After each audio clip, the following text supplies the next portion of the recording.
A poor man was married to a beautiful woman. The man and his wife never quarreled.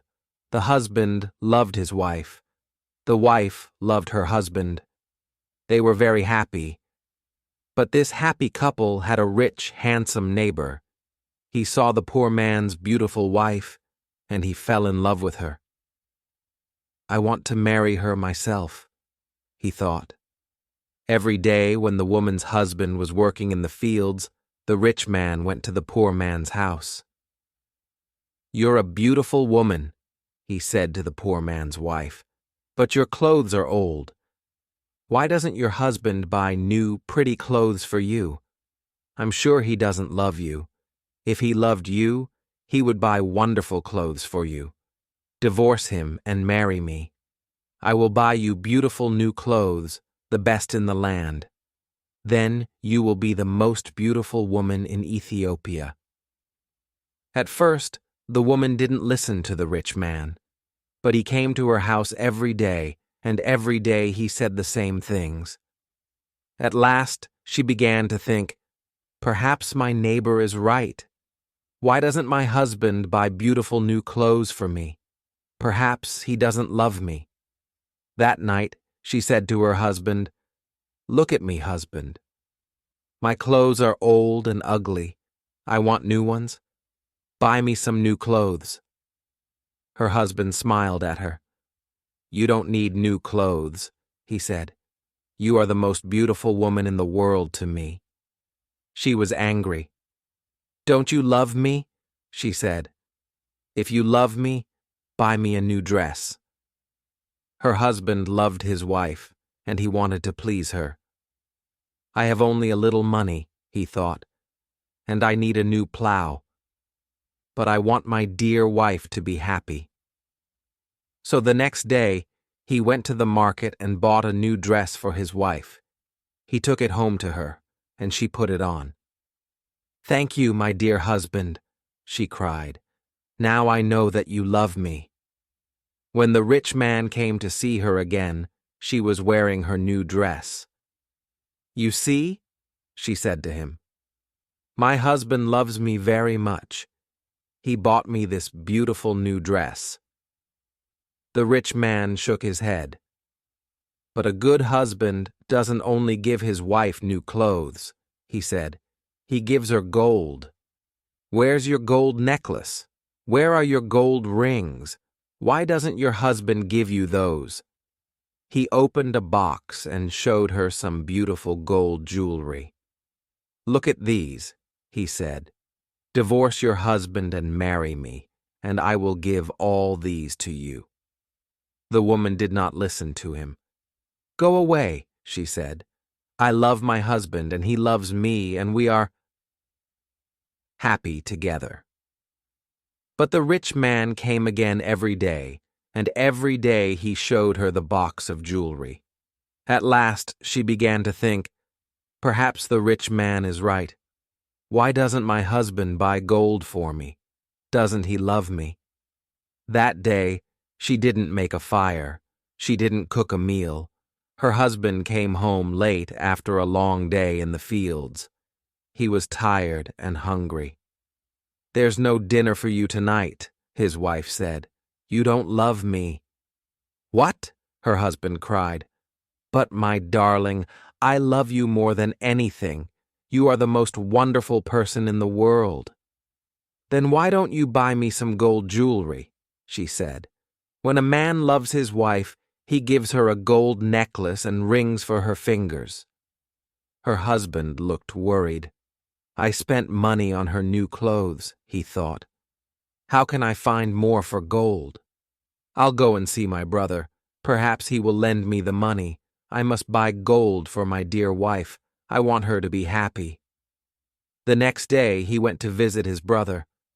Lend me some money, brother, he said, and I will work for you in your field. All right, his brother said, but you must work hard. There are many stones in my field, and you must move them all away. Her husband agreed and took the money. He went to the market and bought some gold jewelry. Then he took it home to his wife. His wife was very happy. She put the necklace around her neck and put the rings on her fingers. "Look at me," she said. "Am I not beautiful?" "You're very beautiful," her husband said. "If you are happy, I am happy." She put her arms around his neck. Thank you, my dear husband," she said. "Now I know that you love me." The next day, her husband went out very early, before the sun rose in the sky. He ran to his brother's field. It was covered with stones. "I must work very hard now," he thought. "I must start early and stop late. I must pay my debt to my brother." His wife was working happily at home. "I'll make a wonderful dinner for my husband tonight," she thought. "He gives me wonderful presents. He works hard for me. I know that he loves me." "Hello," a voice called out. "Are you there?" The woman went outside. Her rich neighbor was there. "Ah, it's you," the woman said. "Listen, neighbor, you were wrong about my husband. Yesterday he bought me this beautiful jewelry. He loves me very much, and I love him. I will not divorce him. I will not marry you." The rich man was worried. Her husband loves her too much, he thought. If I want her, I must be clever. At last he said, "Your husband gave you clothes and jewelry, but I can give you more than that." "What? What do you mean?" the woman cried. "Can your husband make miracles?" the rich man asked. "Miracles? No, of course he can't make miracles," the woman answered. "Only God can make miracles. Men cannot make them." "But I can," the man said, "because I love you. Love can make miracles. If your husband loves you, he can make miracles for you. If you love me, I will make miracles for you." "Make a miracle for me now," the woman said. "I can't," the rich man answered. "You must promise to love me first. You must leave your husband and come to me. Then I will make wonderful, wonderful miracles for you." The woman said nothing, and the rich man went away. That night the poor man came home late. He was very tired and hungry. His wife brought water for him and he washed himself. She brought delicious food for him, and he ate it. "My poor husband," she thought. "He works so hard for me, and he is so tired and hungry. The rich man is foolish. How can my husband make miracles? It's impossible." But the next day, and the day after, and the day after that, the rich man came to her house again. "Did your husband make a miracle for you yesterday?" he asked the woman. "Leave him and love me, and I will make many, many miracles for you every day." At last, the woman began to listen to him. One day, when her husband came home, she was sad. "Wife, dear wife, what is wrong with you?" cried her husband. "Are you sick?" "No," she said. "I'm sad because you do not love me." "What?" cried her husband. "But you know that I love you. I bought you new clothes. I bought you gold jewelry. You're the most precious thing in the world to me." "But you don't make miracles for me," his wife said. Her poor husband was very surprised. "Miracles? Of course I can't make miracles," he said. "Why do you want a miracle? Who gave you the idea?" "Our neighbor came to see me today," the woman said. "Love makes miracles," he said. "If a man loves a woman, he will make miracles for her." Her husband was very worried. "That wicked man wants to take my wife," he thought. "All this trouble comes from him. When he first came here, she wanted new clothes. Then she wanted gold jewelry. And now she wants a miracle.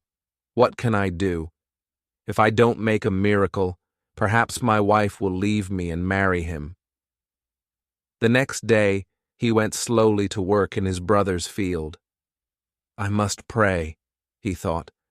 "Only God can help me now." He looked up to heaven. "O Lord God," he prayed, "please help me to make a miracle. I love my wife, and I want to keep her. Don't let this rich man take her from me." He worked all morning, moving stones from his brother's field. In the middle of the day, he sat down under a tree to rest. A man was sitting there already. "Who are you?" the poor man asked. "I am a wizard," answered the man, "and I have a gift for you. Look, here are 2 sticks. They make miracles." "Miracles?" the poor man said. He was happy now. "What kind of miracles?"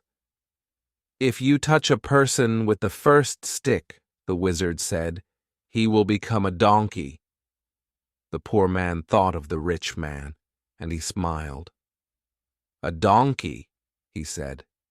"That's very good. And if I touch him with the second stick, what will happen?"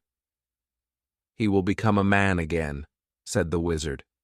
The poor man took the sticks and jumped up. "Oh, thank you, my friend," he said.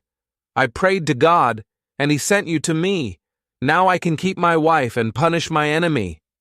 He ran home. "Wife," he called out, "come here. I'm going to make a miracle." His wife came out of the house. "A miracle?" she said. "What miracle?" "Look," said her husband. He touched her with the first stick. At once she became a donkey. She lifted her head and tried to speak, but she could not. "Hee-haw! Hee-haw!" was all she could say. Her husband touched her with the other stick. At once she became a woman again. "Husband, that's wonderful," she said. "It's a real miracle. How did you do it?" "I prayed to God," her husband said, "and he helped me. And now, wife, I am going to punish my enemy." "Your enemy?" said his wife. "Who is that?"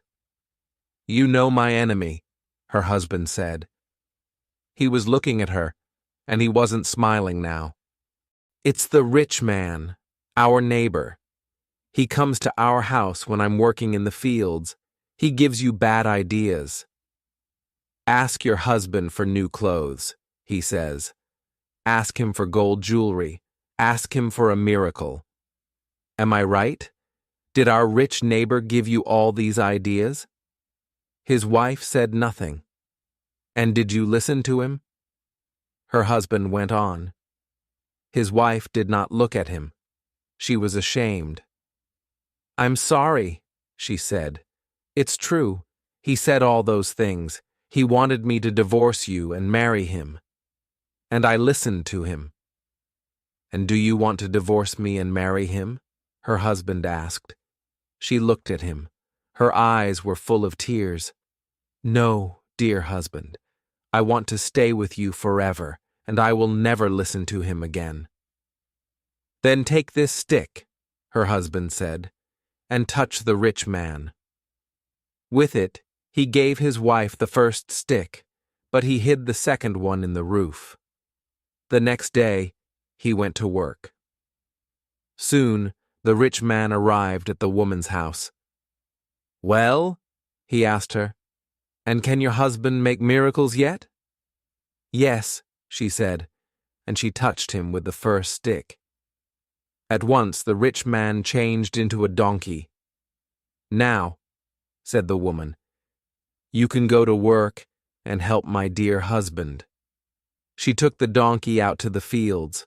Her husband was working there, moving stones from his brother's field. "Ah," he said, "a donkey. Now I can finish the job quickly." From that day, the poor man gave the donkey many heavy loads to carry. The donkey carried stones away from the fields, took sacks of teff to the market, and brought flour and coffee home again. For many years, the donkey worked for the poor man. The poor man was not so poor now. The donkey was helping him, and he was becoming richer. One day, the poor man looked at the donkey. It was tired and old. It stood still, its head bent down. The poor man was sorry for it. He went into his house and brought out the second stick. Then he touched the donkey with it. At once, the rich man stood there. But he was not a handsome young man now. He was old, his back was bent, and he was very, very tired. "You tried to take my wife away from me," the poor man said. "That was wrong. Go home now. Don't look at other men's wives again." The rich man went away, and he never came back again. But the poor man and his wife lived happily together for many more years. The end.